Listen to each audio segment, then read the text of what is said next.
Mga kwentong pambata. Walang kapantay na pagmamahal ng ama. Nung unang panahon, sa labas ng isang syudad, may isang taxi driver na may anak na babae. Ang buong mundo niya ay umiikot sa kanyang anak. At kahit na napakahirap ng buhay at nakakapagod kung minsan, hindi nawala ng pag-asa ang taxi driver. Pag-asa na magkakaroon din ng magandang buhay ang anak niya paglaki. Busog na po ako, Papa. Ayoko na pong kumain. Sige, mundi kong anghel. Ngayon matulog ka na. Susunod na si Papa maya-maya ng konti para bantayan ka. Okay. George, yun ang pangalan niya. Bihira siyang makakain ng maayos. Dahil kahit na ang isang pirasong tinapay ay mahirap kitain. 5 taon na rin mula nung pumanaw ang asawa niya sa isang malubhang karamdaman. Maayos ang lahat noon. Sarili niyang taxi ang minamaneho niya at kumikita siya ng sapat para sa pamilya niya. Pero para matugunan ang pagpapagamot ng mahal niyang asawa, kailangan niyang ibenta ang pag-aari niyang taxi. Pero sa kasamaang palad, hindi niya nailigtas ang asawa niya. Munti kong anghel. Gusto mo pa bang kwentuhan ka ni Papa ng kwento? Opo, Papa. Noong unang panahon, sa malayong kaharian, may isang hari. Ngayon, taxi na lang ng iba ang minamaneho ni George at kahit na gaano pa siya katagal magtrabaho, hindi sapat ang kinikita niya. Heto, anghel ko. Gatas at champurado.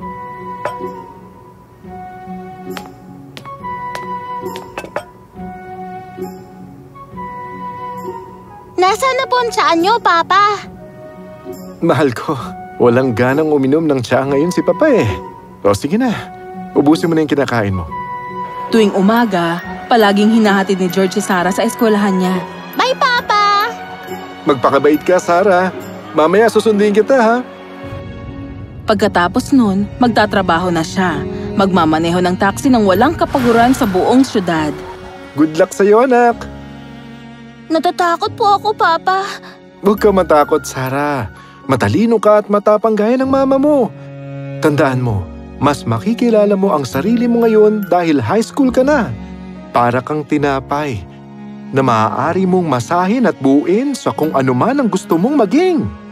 Opo, Papa. Nung araw din na yun, nang ibaba ni George si Sarah sa labas ng bago niyang eskwela, nakaramdam siya ng ligaya sa kanyang puso. Ipinagmamalaki niya si Sarah. Alam niyang ganun rin ang kanyang asawa. Pero sa totoo lang, alam rin niya na mas maraming mabibigat na pagsubok pa ang naghihintay sa kanya. Papa, kailangan ko po ng ganitong mga libro. Wala bang ganyan sa library ng school niyo? Wala po. O sige, akin ang listahan. Sir, 10,000 lang. Cash ba o card? Nalimutan ko wallet ko eh. Pasensya ka na.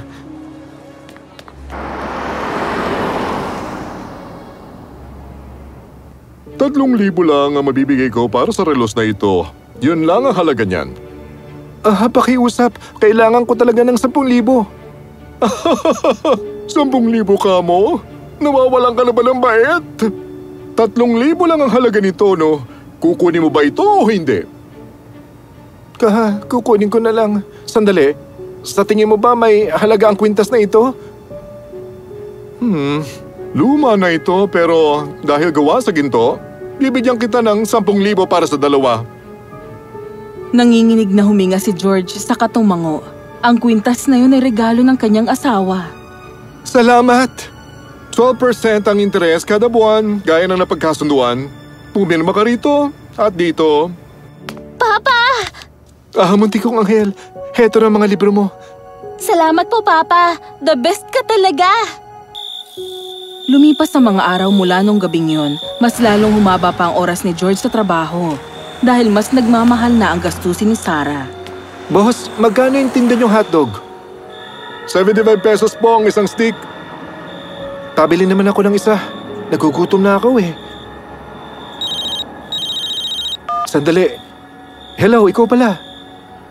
Papa, gutom na po ako. Pwede po bang mag-request ng pasalubong? Hindi ka pa ba kumakain?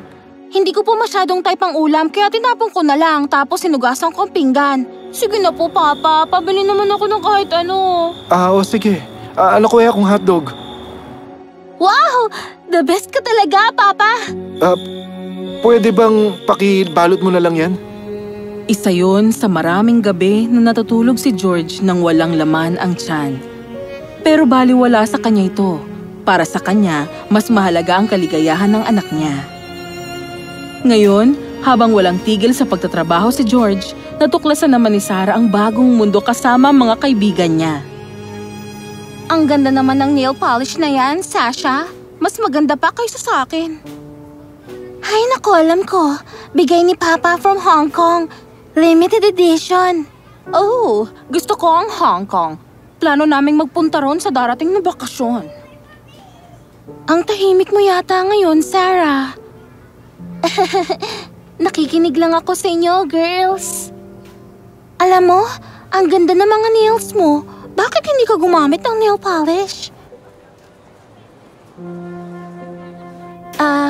Hindi ako gumagamit niyan sa school. Alam niyo ba, marami rin akong collection yan. Dapat gumamit ka ng nail polish kagaya namin. Baka nakakalimutan mo kaibigan mo kami. Kumusta na ang aking munting anghel? Papa, lahat ng mga kaibigan ko nagni-nail polish. Gusto ko rin po, sana. Sige na. Sige. Ibibili kita kapag may nadaanan ako. Hindi, Papa. Hindi sa tindahan sa tabi-tabi. Gusto ko po yung branded. Yung kagaya po ng ginagamit ni Sasha at ni Susan. Pero Sarah... Papa, please. Basta, gusto ko po nun. Mag-iingat ka sa pagpasok, munti kong anghel. Uy, Sasha. Tingnan mo to. Ang ganda ng kulay, Sarah. Ang ganda ng kulay, Sarah. Teka, sino yung manong na naghahatid sa'yo araw-araw dito sa school? Siya ba? Siya yung taxi driver ko. Tayo na, guys. Tumunog na ang bell. Tanging ang mga mahal mo lang sa buhay ang makakasakit at makapagpapaluha sa'yo. Nung araw na yon, nagmamaneho si George ng mabigat ang damdamin. Dahil buong akala niya, taxi driver siya sa ibang tao, pero ama siya para kay Sarah. Nagbago ang lahat nung araw na yon. Papa, okay na po rito. Dito na lang ako bababa. Huwag niyo na lang po akong ihatid hanggang doon sa gate. Sigurado ka ba? Palagi naman kitang hinahatid hanggang gita. Mula pa noong bata ka pa. Please, Papa. Sige. Sige na nga. Kung may nakakaalam lang ng nararamdaman ni George noong araw na yon, malalaman nila kung gaano ito kasakit. Alam ni George na ikinahihiya ni Sarah ang propesyon ng ama. Pero dahil mahal ni George ang anak niya, pinilit niyang kalimutan ang sakit. Maraming araw pa ang lumipas, ang dating mabait at inosenteng si Sarah, ngayon ay lumaking mayabang at mapagmataas. Papa, may school trip kami sa Biyernes at lahat pupunta. Gusto ko rin pong sumama. Sige. Saan ba yan? Fort Lauderdale. Saan? 15,000 pesos, Papa. Kasama ang flight fare, food at lodging. 15,000? Opo. Hindi ba pwedeng hindi ka na muna sumama? Siyempre hindi. Ano bang sinasabi niyo? Kailangan raw naming magbayad hanggang sa susunod na araw. Good night, Papa. Kayo po ang the best. Good night. Ano naman ito? Ang wedding ring ko. 10,000 halaga, hanggang doon na lamang. 20,000 ang kailangan ko. Hindi na pwede. Pasensya ka na. Nakikiusap ako. Kahit taasan niyo na po ang interes, ayos lang sa akin. Gawin niyo lang po 20,000. Gusto ko ng mga desperadong tao. Maganda ito sa negosyo ko. Pumirma ka dito at dito. Eto, 15,000 para sa trip mo at eto pang 5,000 para sa panggastos mo. Gamitin mo lang yan kapag kinakailangan mo. Maliwanag ba, anak? Okay. Yan. Ayos na ang laman ng bag mo at ipinagbaon na rin kita ng pagkain. Para sa flight ko? Papa, mag-eeroplano kami. Bakit kailangan ko pang magbaon? Sagot ng airlines yun, Papa. Ganun ba? Pasensya ka na. I love you, Papa. Ingatan mo ang sarili mo, anak, ha? At heto, dalhin mo ang telepono ko. Tatawagan kita pag mayroon ng pagkakataon. Luma na yung telepono mo, Papa. Pagtatawanan ako ng mga kaibigan ko. Alam niyo kung ano? Ayos lang. Sasabihin ko na lang na nakalimutan ko ang phone ko. Oo, sige. Inihatid ni George ang anak sa airport. Hindi niya masabi sa anak kung gaano siya nag-aalala sa kanyang pag-alis. Kaya sinabihan lang niya ang anak na mag-enjoy at saka umalis. OMG! Sa wakas makakapag-out of town na tayo. I know, right? Nasaan na ba si Sasha? Mahuhuli raw siya. Pero huwag kang mag-alala. Tayo na? Kunin na natin yung mga boarding passes natin. Anong problema? Hindi ko makita ang ticket ko. Ano? Nasa bag ko ba yun? Nahulog ko ba yun kung saan? Sarah, hindi ka pwedeng sumakay sa eroplano nang walang ticket. Ha? Naku po! Hanapin mong maigi. Sa kabilang banda, umalis na si George nang mabigat ang saloobin. Nang napalingon siya sa passenger seat, nakita niya ang flight ticket ni Sarah. Ay, naku po! Naiwan ng anak ko ang ticket niya rito.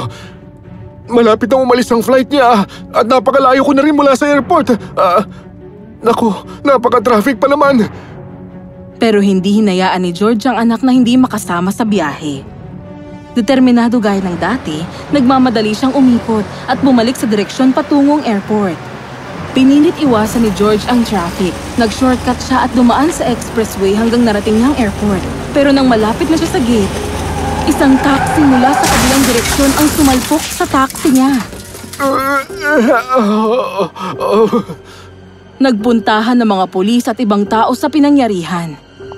Sasha, bakit ba ang tagal mo? Sorry na late ako. Sarah, yung driver mo. Nakita ko na aksidente siya sa labas.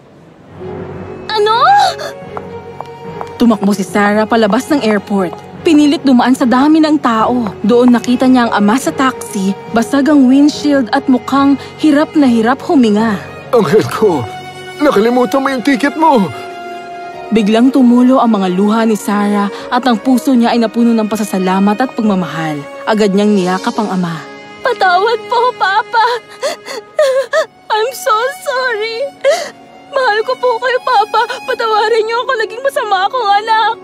Hindi ka lang mabuting anak, Sarah. Nag-iisa ka lang para sa akin. Sarah, nasa driver mo ang ticket mo? At ng mga sandaling yun, hinarap ni Sarah ang mga kaibigan niya. Hindi ko siya driver. Siya ang papa ko. At proud ako sa kanya. At kaya, iyon ang kwento ng anak at ang walang kapantay na pagmamahal ng ama sa kanya. Alam nyo, maraming mga kwento tungkol sa pagmamahal ng ina. Pero ang pagmamahal ng ama ay wala ring kapantay kagaya ng sa ina. Hindi lahat ng ama ay kayang i-express ang mga sarili nila gaya ng mga ina. Kaya, bilang mga anak nila, responsibilidad natin na palagi silang intindihin, maging mabait at mapagpasalamat sa kanila palagi.